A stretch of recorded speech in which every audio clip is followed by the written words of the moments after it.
my babe.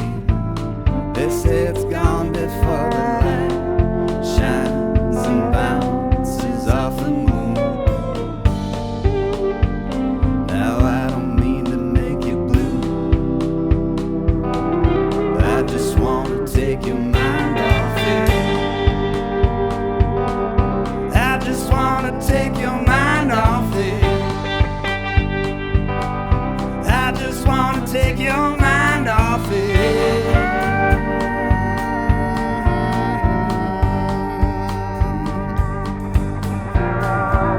I think we're living in a fugue state. Only way to love is through hate. And if you need a ride, you gotta pick a side to follow around. Now I don't mean to bring you down, I just want to take your mind off it. I just want to take your mind off it. I just want to take your mind off it.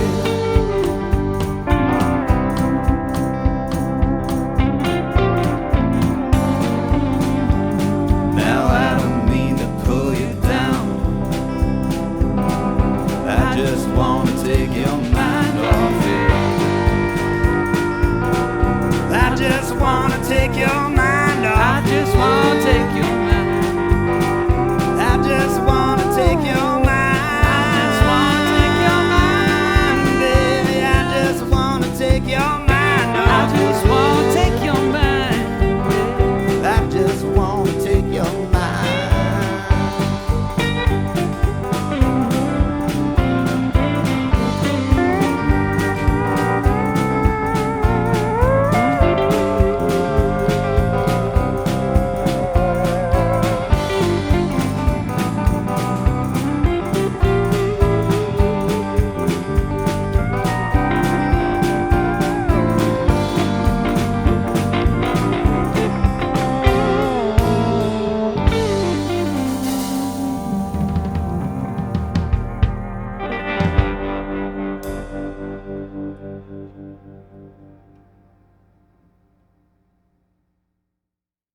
Live music in the studio today from Luke LeBlanc and his band. The new album Fugue State is just out now, and Luke is in the studio with me. Luke, that was fabulous. Thank you. The song is called Take Your Mind Off It, and I'm trying to figure out what the song is about. I mean, when I took some notes, it's about the troubles of the world, maybe relationship problems, but it seems like there's a light at the end of the tunnel, perhaps. Yeah, I think, I mean, I don't have to think. Obviously, in the world, there's a lot going on, and I think because of that, there's a lot going on in my mind, and I assume there's a lot going on in everybody else's mind. And when I was in high school, somebody came up to me once and said, you look like you're thinking about something really deeply. I'm like, well, you look like you're thinking about something too,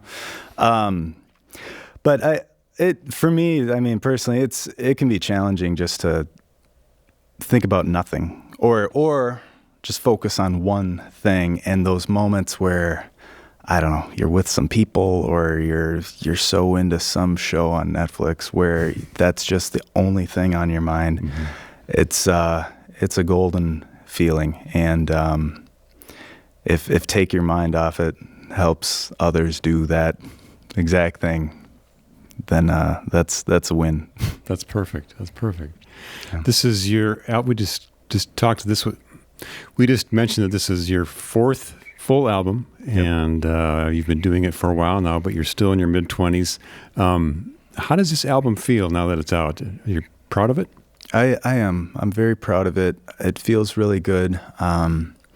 It's got, I think it's got a lot of nice textures and layers, and I think the structures of the songs, the folks who played on it, they're meshing together really nicely, but they also stick out in their own really nice way. So yeah, I'm really proud of it, and it was a fun process to make, and was a thoughtful process to make. Erik Koskinen produced it, and Right. We put a lot of thought into some stuff, and for some stuff we didn't put any thought, and that's great when it organically, happens without thought. So yeah, a lot of all that mixed together. So very proud of it. When you write the song, do you have the structure in mind already, and or does that come as the song is being written? Yeah, I just kind of put my songwriting antenna up and let it kind of happen. Sometimes it'll be just a lick that I'll hear and build off of that. Sometimes it'll be just a line that's been stuck in my head for a while, and I just kind of build it around there. I don't really sit down and say, I'm going to write a song about this, or I'm going to write a song about that. And I think Fugue State kind of has a collective theme, but I think it's just the songs I was writing at the time. I also like to, if I have about 7 or 8 songs together, like to start recording, but I like to leave 3 or 4 songs, blank spaces for 3 or 4 songs. Because Koskinen's studio is down in Cleveland, Minnesota, so it's about an hour, 15-minute drive. And when we recorded my Only Human album last year, I noticed I'd get song ideas on the drive down. Yeah. Because it's beautiful country, but I mean, it's cornfields. And you're in that thought process about recording. Exactly. My car's kind of loud, so it's like you come up with songs in your head. So left some space open for that and worked out. Any of these songs on Fugue State written on the way down? Yeah, Come Clean, the verse about, I had that song almost written. It was done and I was going to record it, but then the verse about Washington, there'll be a party in Washington, that kind of came on the way down, and so I wrote it in my head and remembered it, got in the door and said, hey, let's do this song. I love it. Yeah. I'm talking with Luke LeBlanc in the studio about his new record, Fugue State, which is just out now. And this is album number 2 that you worked with Erik. Is that right? Correct. Yeah. He's an experienced producer and songwriter. What kind of stuff do you get from him as far as tips or advice? Sure. I've learned how to slow down, I think, in terms of, I try to multitask too much, and I think about too many things at one time. And watching Erik work, he just gets this laser patient focus on this one thing he's hearing, and he kind of will block everything else out, even something I'm talking about. He just blocks it out and goes after a certain sound. So I've learned how to try to just focus on one thing at a time, and he has really an ear for music like no other, and that's true. Yeah, just a pleasure to work with. I don't know if I have the pick. Do I have the pick on me anymore? I had it. Well, he gave me one of his guitar picks. It's an orange Erik Koskinen pick, and I like to tell him the story. When I was 15 years old, my dad would take me out to the bars and whatnot after my homework was done. Yeah, I didn't drink. It was just to play music, And we saw him at the Astor Cafe I was 15, so 11 years ago, and said hi, and he was very gracious and gave me one of his orange Erik Koskinen guitar picks. I still have it in my little collection of music mementos. I don't know. I think I lost track of the question. But how he influences the songs and stuff like that. Yeah, it's all about serving the song, and that's my mindset too. And the folks who played on the album and the guys that were in the studio today playing, they've all really got the same mindset of just serving the song, whatever the song needs, and coming in and playing a lick or a solo when it serves a song, and when it doesn't, laying back. So yeah, really, really thankful for the folks I get to play with. You should be. The next track we're going to hear is called Come Clean, the one you just mentioned about writing on the way down to the studio. Introduce this song for me. Where did it come from? Sure. So I think Come Clean has the strongest vein into what the album as a whole is about. I mean, an album is about a lot of things depending on who's listening to it, what your perspective is. But Fugue State as a term is a psychology term. Like if somebody's under an extreme amount of stress or maybe trauma, they might disassociate and forget their identity, temporarily, and lose track of who they are. And I think, and I don't think I'm the only person that thinks this, I think as a country, we're kind of going through that collectively right now. Social reckoning, really deep political and cultural divide. I think we're in a moment right now where the only way to move forward is for us to step back and say, okay, what are we? What were we? What are we now? What are we going to be going forward? And I think for me, it's, I don't know the answer, and I'm not going to claim to know the answer. But for me, music is a place to process the emotions and process what's happening before, figuring out what to do. So, Come Clean is, for me, it's saying, without any filters, what are we? What do we believe? That's all I got to say on that one. Amen. Here's Luke LeBlanc and his band and Come Clean on Radio Heartland.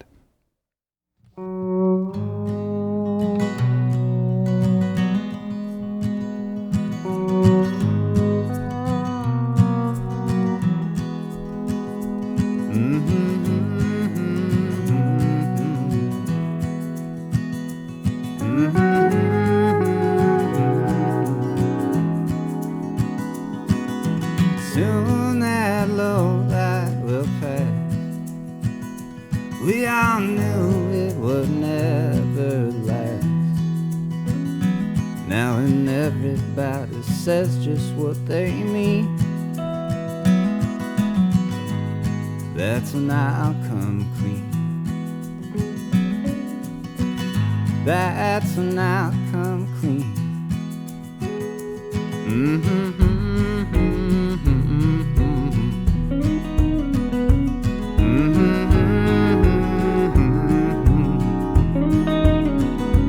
And that city that we built will sway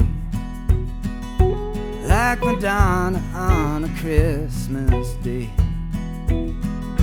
when the wise ones tell us what they've seen. That's when I'll come clean.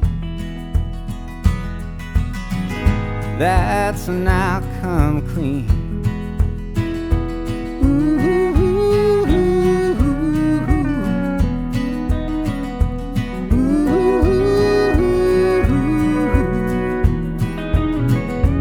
And a crowd will gather in the square.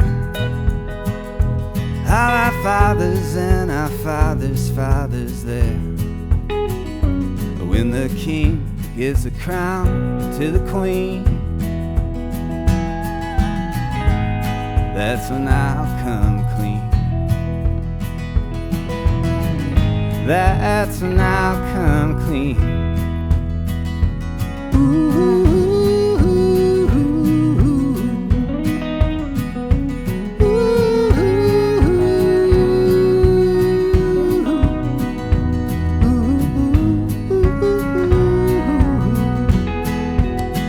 There'll be a party in Washington. All our demons will come marching in. When the guest we bring makes a scene, that's when I'll come clean. That's when I'll come clean.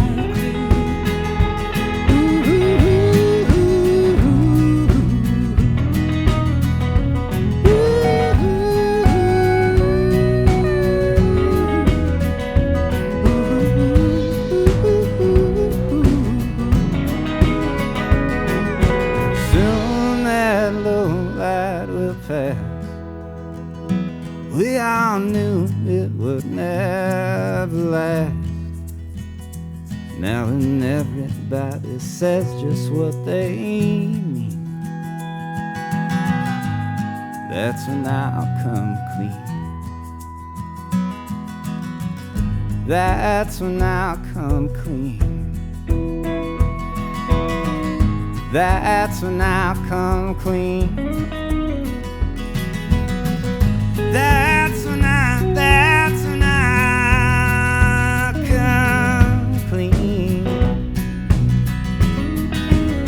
Oh, that's when I'll come clean. Oh,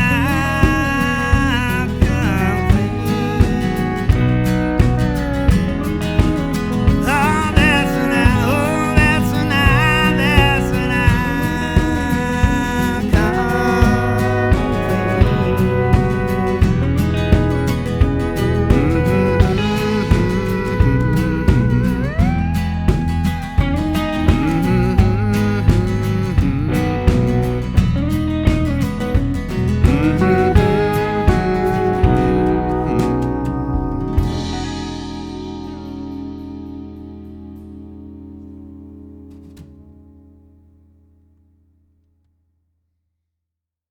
Luke LeBlanc and his band live in the studio on Radio Heartland today, and that was called Come Clean. It's one of the songs from the Fugue State record, which just came out recently. And Luke had the album release party, and everything went well. And this album sounds great, I have to say. Thank you. I'm proud of it. I read in your various biographies that you started playing guitar when you were 11. Yep. And then you entered a contest when you were 13, the Zimmy contest, the Bob Dylan songwriting contest. Tell me about that. Yeah. So I started playing the guitar when I was about 11, and it bugged me that I could listen to music and not play music myself. So I'm like, okay, I'm going to learn the guitar. And then when I started playing the guitar, it bugged me that I could play other people's songs, but I couldn't play my own. So I started writing songs, and it started with listening to a lot of Johnny Cash. I really wanted to get that boom chicka boom beat. I tried putting the dollar bill in the guitar frets and stuff. And then somebody gave me like a Bob Dylan greatest hits album and told me, did you know that Bob Dylan's from Minnesota? And that blew my mind. I'm like, here, you know? So anyways, we heard about this singer-songwriter contest in Hibbing, Minnesota, where Dylan grew up, at Zimmy's Bar, which is no longer around, but they had all sorts of Dylan memorabilia on the wall, photos you had never seen on the internet before, signed copies of whatever, and they held a contest every year, national singer-songwriter contest. Like 29 people would play. You play one song of your own and then one Bob Dylan song. And on November 8th, whatever election day was in 2008, Bob Dylan was playing at the Northrop Auditorium at the U of M, you know.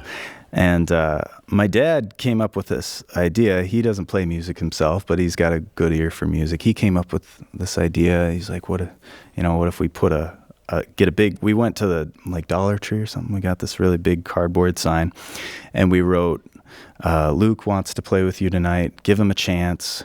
We knew Bob Dylan was a big Johnny Cash fan. So he said, Johnny Cash would be proud. You know, if the first part didn't get him, the second part would get him, you know. So we went where his tour bus was in the back. We weren't evasive or anything. We stayed behind the line, and we just held up the sign thinking maybe he'd let me, you know, play on stage, have my guitar. I was ready. And his band, you know, like the guy who played drums with him gave me a thumbs up and stuff. And I did get to see Dylan walk out of the tour bus and into the Northrop. He kind of looked over at all the hubbub that was going on, but he didn't let me on stage. But that's fair. It was close though, wasn't it? Yeah. Anyway, so I wrote a song. Long story long. I wrote a song about it called "Song to Bob," and that was the song I played. So we drove up to Hibbing. I played that song. The video's still on YouTube if you look up "Song to Bob," Luke LeBlanc, and played that song in Forever Young. And I was fortunate enough to win the contest. Yeah. Wow. So Bob Dylan, Johnny Cash. Who are the other songwriters that influence your writing? I mean, the band.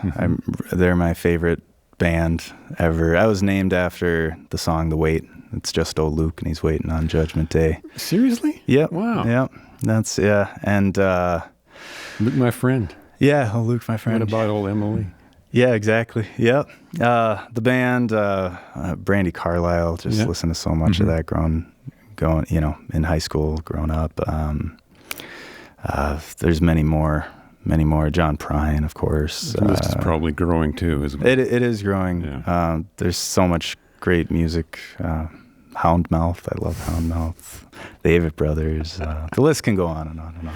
I'm talking with Luke LeBlanc in the studio about his new record, Fugue State, which is just out now, and we've got time for one more song. This one, when I heard it in the record, I thought, what a downer of a song. It's just so sad, but yet there's something about it that makes me happy when I hear it, especially when you get to the chorus. I don't know what it is, but tell me about Down Low. Yeah, well, we're all going to die someday, and I think it is a happy-sounding, joyful song, and I think of it as a joyful song, even though it is about, down low. But I think there is a certain level of joy, happiness, contentment. They all mix together,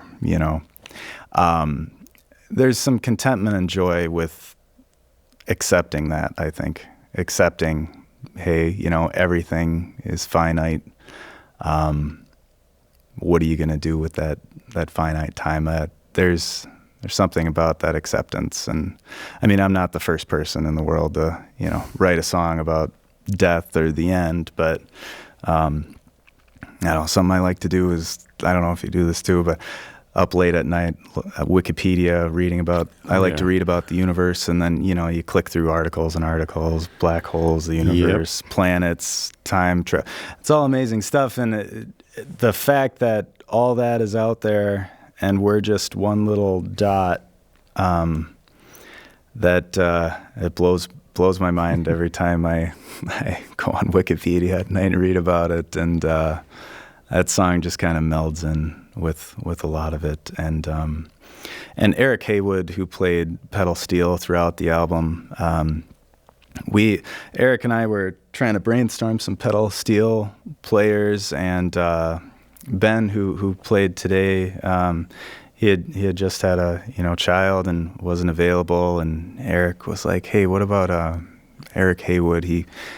I'm like, "Oh yeah." He's like, "Oh, he played on Ray LaMontagne, a couple of his records, and Ray LaMontagne's album God Willing and The Creek Don't Rise. I listened to that over and over and over in high school. Like, I had the pedal steel parts memorized in my mind, and I was like, yeah, absolutely. So it was just such an honor to have him play on the record, and so he really stands out on that song, and he plays it in a joyful way too. I think. Speaking of the band, let's talk about the guys who are playing with you today. Sure. Erin Bekker was on drums, and he played on the album itself. Ben Lester on pedal steel, filling in for Eric Haywood, who played pedal steel on the record. Caz Falen on bass and backup vocals. Koskinen played a lot of the bass on the record itself. I was there, and I'm still here, I guess. And then... is that Erik Koskinen, of course, who produced and played electric guitar. And on the record itself, John Cleve Richardson played keys and sang backup vocals. Casey Friends on the saxophone. And I think that I've got everybody. Yeah. Yeah. Well, Luke, thanks so much for coming in today. Thanks for bringing the band, and congratulations on the record.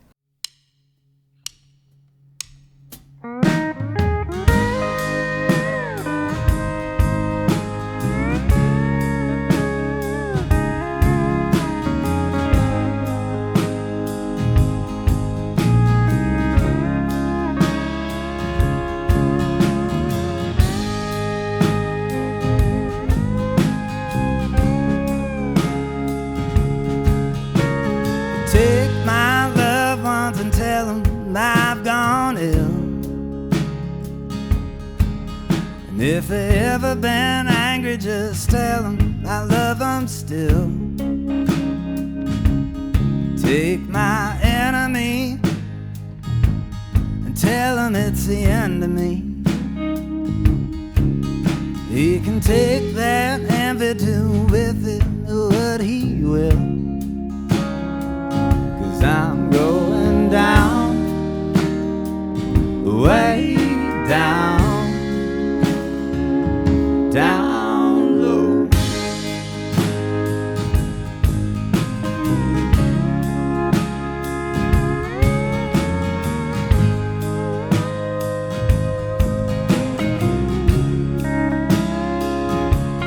Take my memories from the shoebox under my bed. Everything else I just leave inside my head. And all the silver spoons, leave them for the afternoon. And take my books outside and paint them red. 'Cause I'm going down, way down, down low, way down low, down low, way down low.